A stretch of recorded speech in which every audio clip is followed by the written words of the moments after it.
Hey there, this is Dennis Anyone with Dennis Hensley. It's a podcast about making things up and making things happen. I love talking to creative people. I think art and creativity make the world go around. They make tough times bearable. And boy, have I been relying on movies and books and things like that for these last few months. And one that I really enjoyed a lot is called A Nice Indian Boy. It opens this Friday, April 4th in theaters. And I get to talk to the director today. That's my guest. His name is Roshan Sethi. He made another movie before this called 7 Days, which won an Independent Spirit Award. It's wonderful, too. I just watched it. It's on Amazon. And so he's a very talented guy. And interesting, he also is a doctor. Like, he practices medicine alongside his Hollywood career, which I find fascinating. The Zoom connection that we have is a little bit not so great. So there's a couple of parts where you might hear that kind of wonkiness, but hopefully you'll be able to understand everything that we're saying and enjoy the conversation. But before we get to that, I want to remind you that there are a few ways you can support this podcast if you enjoy it. You can go to DennisAnyone.net and leave a tip in my virtual tip jar. Help me pay my bills. I always appreciate that. Also, you can consider becoming a subscriber to Derek and Romaine's. I'm part of DNR Studios. It's a group of shows under the Derek and Romaine podcast banner, and for a monthly fee, you get my show early, and you get all these other great shows. And then starting this coming Sunday, I am starting a Patreon. Yes, that's right, folks. I'm doing it. So I will explain more about that at the end of this episode. I'm excited about it, so stick around to the end for that. And now, here is the interview with Roshan Sethi. Joining me now, it's the director of A Nice Indian Boy, Roshan Sethi. Welcome to the podcast. Thank you for having me. I loved your movie so much. I'm so excited to talk to you. I know you have a busy day ahead of you of all kinds of stuff. So maybe we start off your day with a little gushing. I thought it was wonderful. I was so moved by it. I loved the story. And what I really loved about it is all of the characters have stuff going on. It's not just about the love story at the heart of it. It's about the parents and the sister, and they all reveal different levels about it. So how did the project come to you? I know it started as a play. Talk about the origins of the project. Well, first of all, thank you for your kind words. It started as a play in 2014 when it was performed at the East West Players, and then turned into a movie after it was optioned, and a screenplay was financed in 2019, and then came to me in 2020 after I had directed 7 Days for consideration of me to direct. And then I eventually joined the project along with Karan Soni, who is the lead of the movie, but also my romantic partner. So we were kind of a team because we had made 7 Days together as well. And we ended up taking our own sort of pass on the script just because it was about being gay and Indian, both things that we are. And then we made it or shot it in May 2023, just before the actors' strike and during the writers' strike. So it was a crazy time. So you mentioned Karan is your romantic partner as well. What is it like to direct your partner in a love story? You're capturing love moments. Like, it must be a little interesting or a little different than your average directing. Yeah, it's definitely odd. I didn't find myself too affected by it, and I don't think he did either. We're so used to working together creatively because we made 7 Days together. We both know what the other is capable of, so we're like very aware of each other's potential and abilities, which I think is really helpful. We have very high standards for each other. And then he is not sensitive at all, so you can say literally anything to him and he won't flinch because he's just not a sensitive or insecure actor. He is an extremely secure, confident one. I would not say that I'm as confident as him, but he is certainly very confident. And that makes it easier to give him feedback because there's almost nothing he can't hear. And then the awkwardness of directing him, for example, in a sex scene with Jonathan or anything of that nature, for me passed very quickly, in part because of Jonathan. It's very hard to be threatened by Jonathan, who is so trusting and loving that you just feel in such good hands with him. It's a hard thing to explain, but it would feel ridiculous in some ways to feel anything awkward about that. I love Jonathan Groff in so many ways. I love that he rides his bike. I love that he's like a nice guy. All of it. I just think he's awesome. How did he come to the project? Yeah, he's such a nice guy, and it's all so genuine. He's just full of love, and he goes towards love at all times. He's very earnest, and he cares a lot. He does, but none of it is affected. None of it is affected. It's he genuine. has a It's little who bit he of the is. personality of a theater kid in the back. Yeah. Yeah. Yeah, when I'm depressed, I like to watch the Spring Awakening making of documentary where they talk about the whole story and they go to his farm and the whole thing. Making a movie is stressful. I've done a little bit of it, and so how did you and Karen manage the stress of making the movie while also being a partner? And like, were you like, we're not going to talk about stuff after we wrap for the day, or like, how did you just manage the process as a couple? Well, no, we talked about it nonstop. I never stopped talking about it because making it was so stressful. Right, it's hard. We prepped in 4 weeks and we shot in 3 weeks. So it was an extremely compressed timeline for a movie at a relatively low budget, between 5 and 7 million, depending on how you look at the numbers. And so it was difficult to make, and definitely very consuming for the period in which we made it. And that obviously continues even after principal photography is done, because there's the whole process of editing, which in some ways is sometimes more stressful than the making of the thing itself.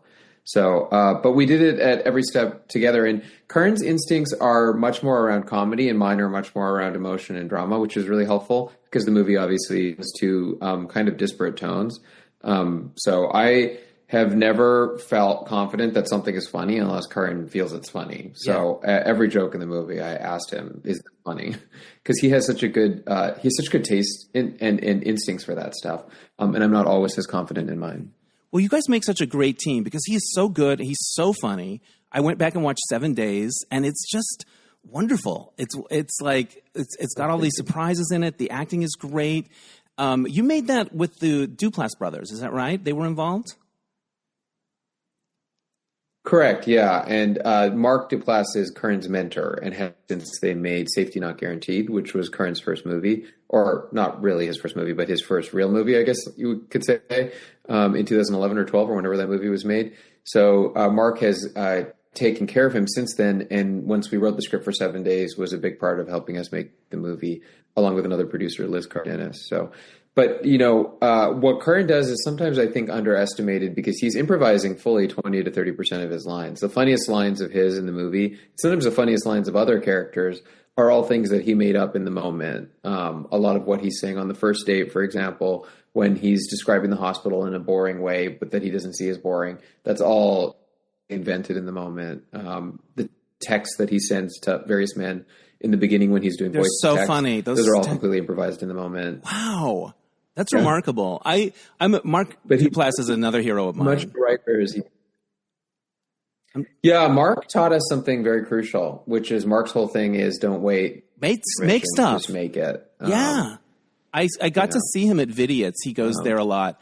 And I got to tell him that he made a difference for me. Like he had that speech about how the cavalry's not coming, that you just have to do everything. And so I'm inspired by what he does and also what you do.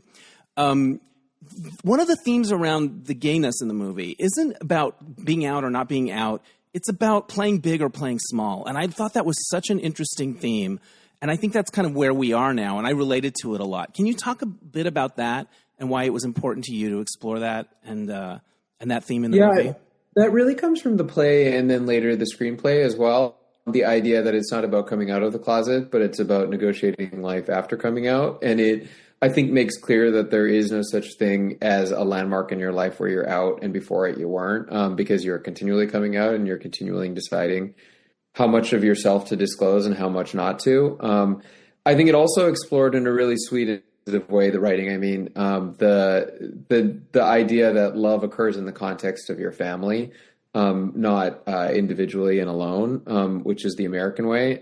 So I loved all of that, but that really all came from the writing, and it did not come from my own instincts. I think if someone had said write a movie about being gay and Indian, I would have written more trenchant, darker coming out story, because that's what I was in the vibe of at that time. But they chose to take it in a populist, light, entertaining, but still meaningful direction, which was so the right choice. Right. Well, it just plays beautiful and it really resonates. I don't know much about gay life in India or within Indian people in America. I know it's hard to generalize, but what's it like out there now? Is it different than, say, a conservative Christian world? Or like, what are I was trying to get a sense of like, how what are the challenges? Or I know it's hard to generalize, but. No. Well, it's a little bit like America and India in the sense that in the big cosmopolitan, metropolitan areas, it is, I think, much easier to live an openly gay life than it ever has been. Right. Being gay was decriminalized in 2018. But even before that, people were living openly gay lives. In the big cities, there's gay bars, there's gay communities, there's gay pride. I think that it's harder in the smaller towns and villages that are outside of the bigger cities. And I'd say the same is true of America, where the further you get away from the coastal elite cities, the harder it gets. That's certainly true based on the messages that I've received from people in all parts of the country. Certainly conservative Christian and evangelical Christian and Mormon communities have people who particularly suffer, just as they do in India. So it's a hard thing.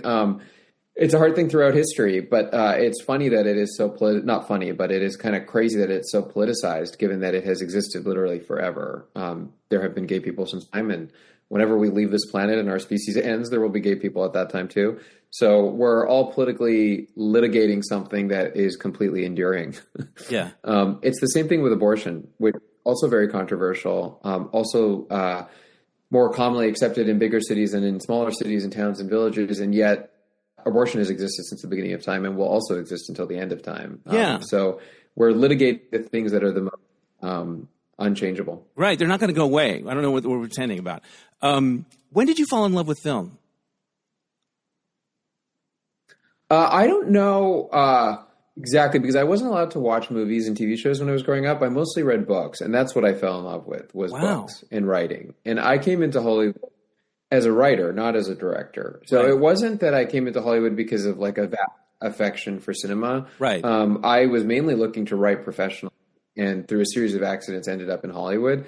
But then when I came here, I started to a lot, and I wanted to direct mainly because I wanted creative control over the things that I was writing, but also because I was tired of waiting around for people to make things. The nature of being a working screenwriter in Hollywood is that you write a lot and it goes nowhere. You make a very good living writing scripts that are paid, because 99% of them disappear into the abyss that is development in Hollywood. Right. The general practice, is that they overdevelop. So they buy more scripts than they intend to make, and they spend hundreds of thousands of dollars commissioning scripts that they will never make. So I was frustrated by that I became a director.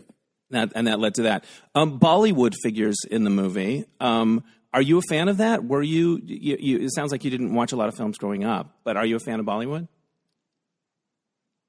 Well, the one exception to watching films, I should have clarified, is that they were American films. So my mom did bring home VHS tapes of Bollywood movies. We watched them on VHS at home. We never went to the theater. Right. And those I thought were mostly ludicrous and silly growing up, but I also seriously enjoyed them. And it was interesting to be in North American culture, which is, relatively speaking, looking around the world, pretty reserved and emotionally repressed. And then Bollywood, which is so exuberant and unashamed of how lavish it is. The humor is very broad and the emotion is very broad. People say what they feel.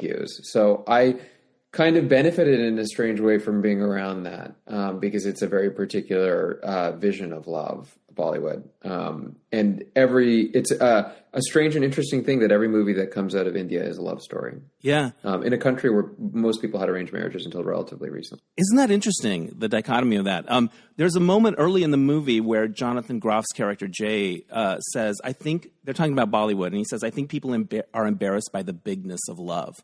Like, it was, I think a big tension in their relationship is Jonathan's like bursting and big, and Naveen is like, no, don't make a scene, don't like, and I think that's such an interesting dynamic in a relationship for a movie like this. So I was so obsessed with the movie RRR that it became part of my personality for a couple of years. I went to every screening. I got to ask Rajamouli a question, which was thrilling. And I want you to make a movie with those actors, a big Hollywood movie, bring them over. If you have time, I mean. Yeah, I think they're too big. Those actors are like gods in India. They can't go outside in the street without being mauled by mobs. And people, when movies are coming out in theaters, spend weeks like newspapers and other scrap paper so that they can throw confetti at the moment the first shot appears in the movie theater. So they're on another level of celebrity. They would never work with me or any American director because to be famous and to work in India is way bigger than being famous and working in America. Way bigger. You have 1.5 billion people, and you're treated not just like a celebrity, but like a literal deity. Wow. When Amitabh Bachchan fell sick in the 80s, whatever he had, the country ground to a halt because of how famous he was and how beloved he was. So I think everyone assumes that people there want to work here, and for the most part, that's not true. Yeah. Interesting. All right. Why would they? Well, I don't know. Maybe just do something different, get a little break. Ram Charan could be your leading man. And yeah. But here's something I loved about that movie is the love story between the friends was played straight. Like it was, they never made a joke about it. Like it was treated, like the love between them was very earnest and palpable. And it's something you've talked about in terms of the genre generally, which I really love in that. India, and there's a dark side to this. Yeah. And in India, it's interesting. It's very common to see straight men holding hands in India. Yeah. Straight male friendship is very affectionate physically in India. It's so affectionate because it's impossible to be gay. So the men are holding hands because there's no implication to them. It holding couldn't hands, be not one anything that you else. openly acknowledge. Interesting. So that's a little bit underneath RRR as well. There's such a point made of the affection between these two men. On the other hand, I think it is very healthy for straight men to hold hands and be affectionate with each other. So I can't tell if it's a good thing or a bad thing. But yes, it's very common in India to see men holding hands. If I went to India, I would find it easier to hold hands with Karan than I do in America. That's interesting. Have you guys been together to India? We've never been together. He grew up in India. I have visited my family there many times growing up, but we've never been together. Where did you grow up? I grew up in Canada. You grew up in Canada? Where at? In Calgary, Alberta, just north of Montana. I went there once for the gay rodeo for a press trip, and that's where Jan Arden is from, who I love.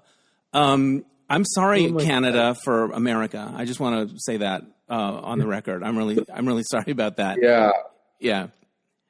I think when I went up there for the Calgary International Film Festival just recently, a few weeks ago, they are really, really mad about all of the 51st state stuff. It's completely changed their federal politics because the person who was supposed to win for the next federal election is now projected not to win simply because of his perceived association with Trump. So it's an interesting time. Wow, that's wild. I'm not surprised though. It's so offensive the way it's being talked about.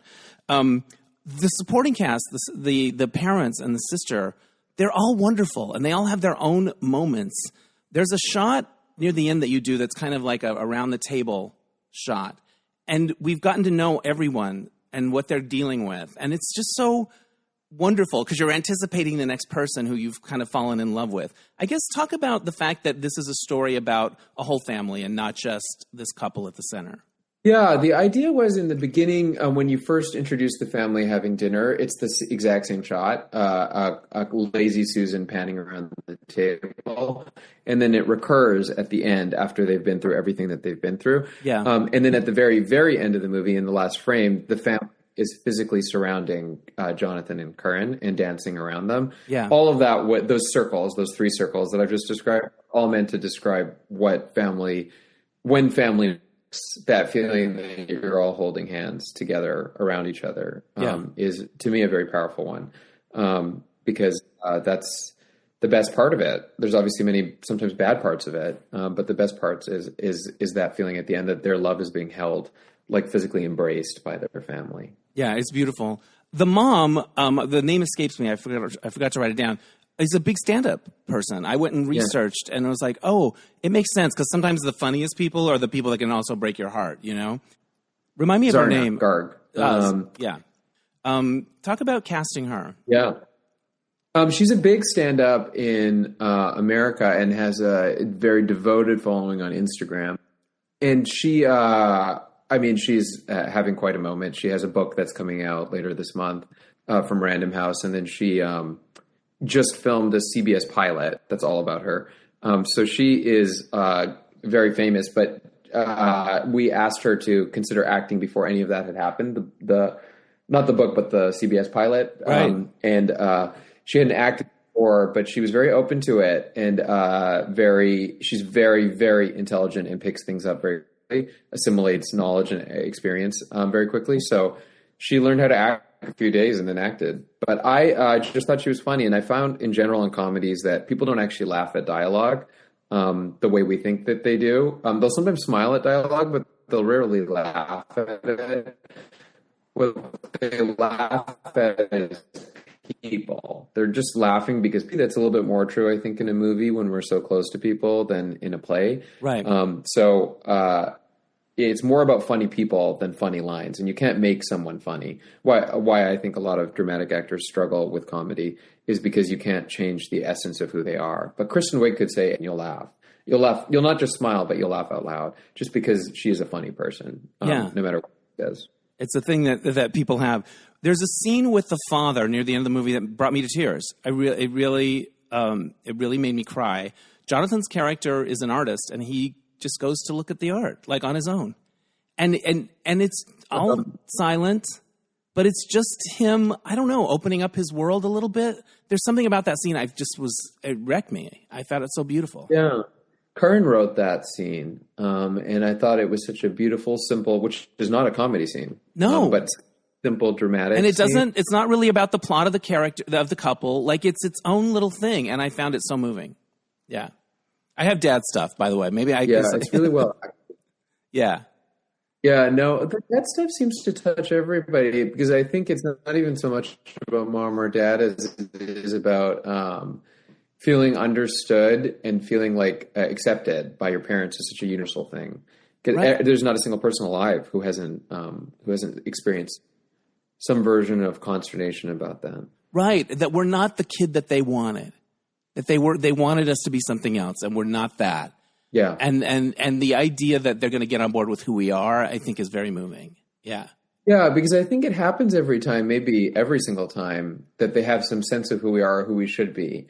And then they find out, and it's such a crazy recurring story that every time you're uncovering these things about your kids, and then having to love them anyways. But I think a lot of people feel that South Asian dads in particular, and I'm sure this is true of dads across the board, are very stoic and very hard to understand what they're feeling. Right. The play and the script both took such an interest in what the mom and dad are feeling, and it's their story as much as anyone else's.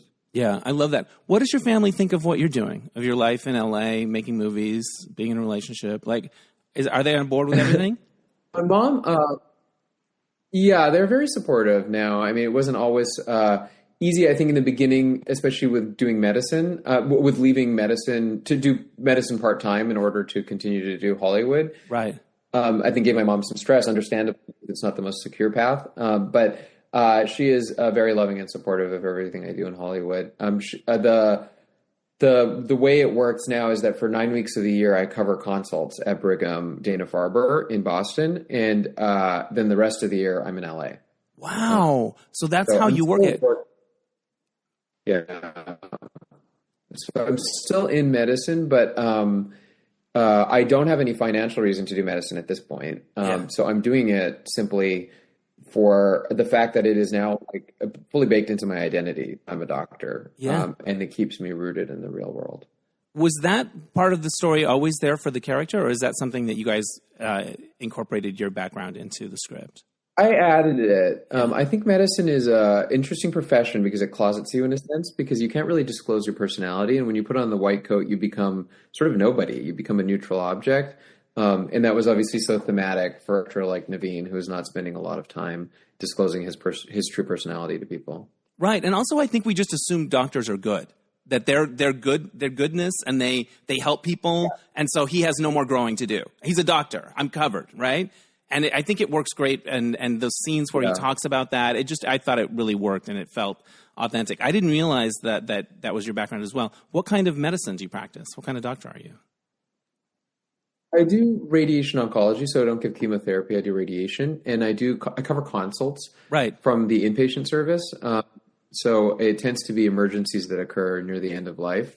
So it's been hard to describe, but yeah, I've been doing that since 2020 now. I've been attending since 2020. That's crazy. I'll be coming 5 years of it. does it have anything to do with the writing and the directing? Are they two totally different worlds, or are there ways that they affect each other? Or they resonate with each other? They're more related than I think people think, but they are, like, on a technical level, they have nothing to do with each other. Right. Like, I have to know so much about anatomy and about cancer and about radiation, which is very physics intense, and about beam angles and all kinds of arcane and doses and arcane things that are so far from anything I need to know to function in Hollywood. Right. But the only thing that I think is in common between them is just that medicine is sexist and probably homophobic. I walk into a room and they're watching Fox News and it doesn't feel like we're going to be politically aligned. Right. But I treat them all equal amount of empathy and care and compassion and concern, because you have to. You have to love all of your patients. It's such a crazy thing that we take for granted, but you cannot not love your patient. And that kind of, like, radical humanity where your job is to walk into every room and care for the person inside that room, no matter who they are, is very useful for writing, because that's the nature of writing too. You have to be able to understand every single person. And when you don't, it leads to flat writing. When a person is a caricature or not well and doesn't have the appearance of an interior life, doesn't exist in their own movie somewhere off screen, even if they're a minor character, you can tell right away. It's one of the great virtues of The White Lotus for all flaws, is that everybody has a truly lived in existence that you can just feel right away in the writing and the acting. But that's something we're taught in medicine. You automatically take for granted everybody's inner life and humanity when you're in the right headspace too. Often you're so stressed and frustrated as a doctor about anyone's humanity. But when you're in the right headspace. What's the dream gig for you? What would you like to do in the future in terms of I only want to make movies that are under $20 million so that I can keep going back to medicine. So my goal is just to make one movie a year or every other year that's under $20 million. I think the bigger the movies get after that, the more that they I think a lot of what we're watching in the biggest sense, like Minecrafter and Marvel and all those things, those are just animated movies. They're just really good CGI, but they are literally animated. They're not you're not capturing a human thing. You're creating an animated pre-visualized thing. And some people are very good at that and some people love that, but not. I miss stories about people in the world. I love stories about people in the world. And your movie is a great example of that. What those things are, I think, is basically mythology, because the nature of storytelling, I think, goes between two different poles. One is mythology, where you're telling big, vast stories that are not grounded in realism, but that contain things that are much larger than life, superpowers and gods and events and wars. And we have been telling myths to each other since the beginning of time. And Marvel is really just a continuation of stories about Zeus. Like, it's the same thing. Right. But the other end of art is realism and mimetic art, where we're trying to make things that actually resemble life. So both are perfectly valid forms of storytelling, but I'm definitely drawn to one more than the other. Right. So tell people how they can see your movie. I have two questions left, but I want to get the info out first so people know. So A Nice Indian Boy comes out on April 4th in theaters. That's a few days from now. Right on. Speaking. And you should see it in theaters if you can, because if you don't, they'll stop making movies about human people. Right, in the world. It'll be just more animated movies. And it is a movie to be enjoyed in the theater, not because of its content or anything like that, but because I truly believe it leaves most people with a feeling of joy and fullness, and it reflects on things that are occupations, no matter who you are. The movie tested highest among straight white women, so it has nothing to do with being Indian or gay.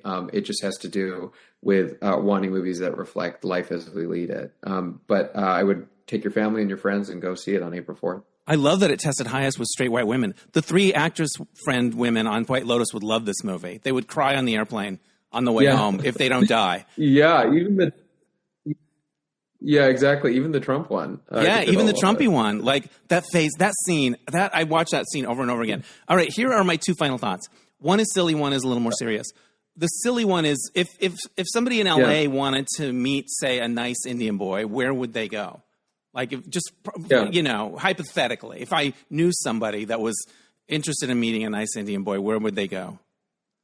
Well, there's some great Indian restaurants. That's all I can think of at the moment. Even All though right. it seems kind of easy for me to say that. But Barbar or Badmash Okay. or oh, that's all I can think of. There's not really a Little India. There is an Little India outside of LA in Artesia and Cerritos. Right on. So those are all places. But there's not like a gay club night or anything. No. No. Is there an app? Is there a website? Okay. Maybe I'll just go see your movie over and over again. Loiter around. Maybe that's the place to meet people. Yeah. Is at a theater showing A Nice Indian Boy. There it is. You all have right. 2 to 3 weeks to do that. Your movie's wonderful. People should go see it. It was really fun to talk to you. I think you're so interesting and talented. Here's my final question. Say it's 20, 30 years from now.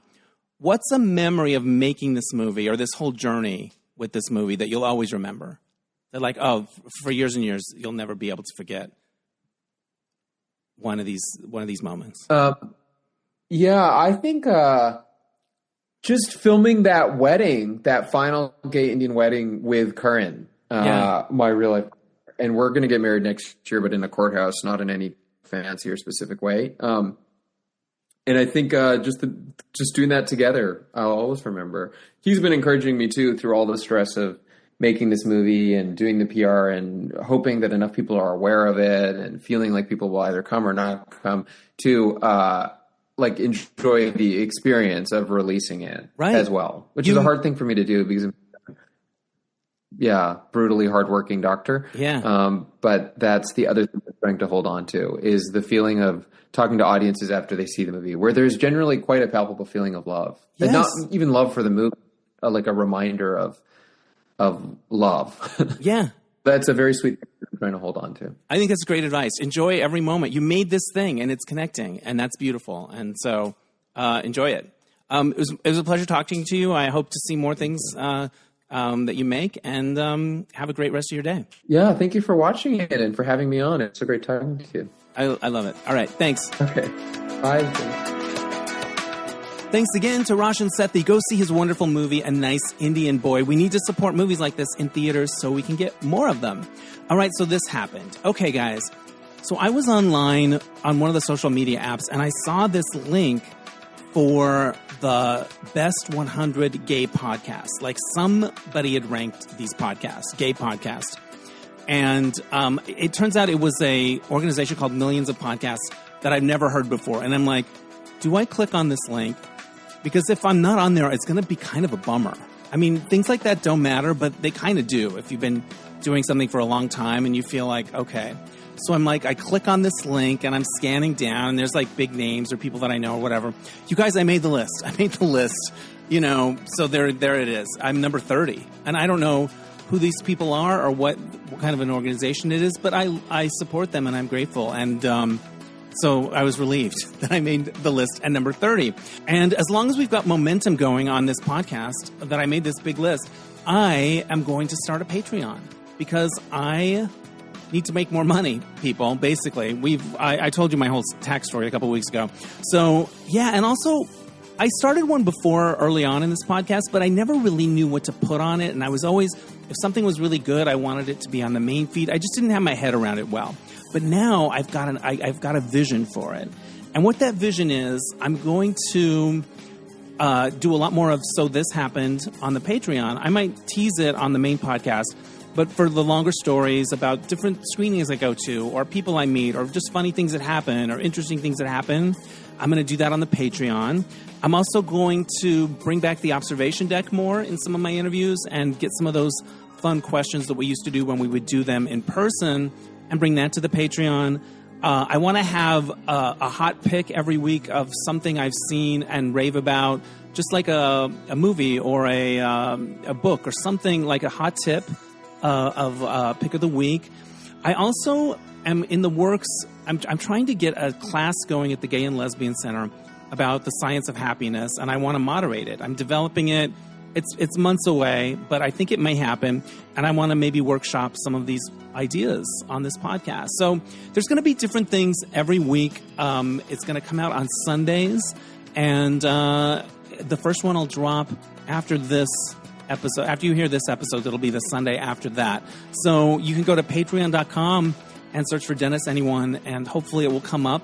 I'll know more about the nuts and bolts of how it works after I finish my first episode. But I'm doing it, you guys. I'm diving in. It's going to be like $5 a month, and I'm going to do 4 episodes, at least half hour, with these different elements in them. Kind of like when I was a kid, Gilda Radner had this character like Judy Miller, and she was like a little girl in her room jumping on the bed, and she would do the Judy Miller show, and she would just do all this fun stuff. And that's what this is kind of be, just like fun stuff. I'm going to try to give it a structure. Like, I think I'm going to do like 5 things every week. And this week it's this thing and this thing and this thing and this thing and this thing. But I think it'll be fun, and I hope you support it. I hope you come and check it out. And this will entice you, I hope, this little story. Okay, so I get a text this week from Drew Droege, actor, writer extraordinaire. Drew and Glenn Gaylord do the film wrap-up review episodes with me every year, where we look back at the movies of the last year.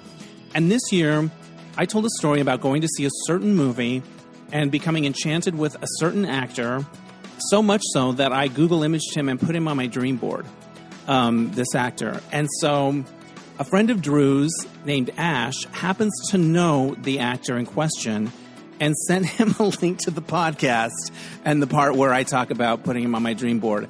And this particular actor responded in a very sweet way. But it's wild to me that it's wild to me that this stuff goes out there. Anyway, so if you want to find out who that actor is, what movie they were in, and what they responded to me, then you'll have to check out my Patreon at patreon.com and search for Dennis Anyone. I'm going to know a lot more about how that all works once I get my first episode posted, so stay tuned on that. But it's something I'm trying to do. This will be an interesting chapter in my life where I'm at. I've got to figure some stuff out, and so come along for the ride. And because I was kind of decide if I'm going to just keep being this person or if there's some other person I'm meant to be who makes a better living. I did this webinar on this past Saturday to become a paralegal through UCLA Extension. I have 2 friends that have done it. And it's like you could do it within a year and, there's jobs maybe. And so I did the exploratory webinar, and I still may go for it. I don't know. But boy, I was listening to it going, I'm not interested in this stuff. I mean, I don't have a natural interest in it. It's not good or bad. I'm just not. It would just be like me throwing a dart It's like me opening up LinkedIn and just throwing a lawn dart from across the room at the laptop. That's what it feels like. But I'm going to document this time, hopefully in an entertaining way. But I think I'm deciding to just keep being this guy, for better or worse. So that's a journey, right? All right, that's enough for this week. I want to thank you all for listening. I want to give a shout out to Oscar Rosario for mixing the episodes. My theme music is by Mark Daniels for Placement Music. We'll catch you next time on Dennis Anyone. Bye.